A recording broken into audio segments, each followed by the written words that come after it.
Hey folks, I'm meteorologist Charlie Lopresti. My job is to keep you safe when weather hits. Today I'm hanging out with the folks at Cumberland County Emergency Management, and we're talking about being prepared before an emergency. The first step is just having a kit.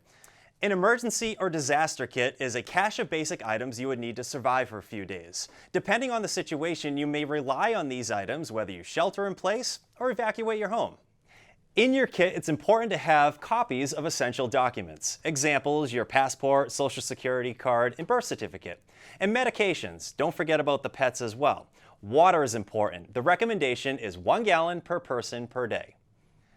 Other items you may consider in your kit, we have non-perishable, shelf-stable foods over here, toiletries, duct tape, it's always important to us, cleaning supplies. We have some trash bags here. Hey, maybe a small toolkit. You might need to shut off utilities. We have flashlights. Maybe we don't have electricity. That will be important. We have a first aid kit over here. Don't forget about the dogs and cats. We have their dog food and cat food over here. A charging station, and perhaps you might need a battery pack. I mean, let's face it, these are important to us these days.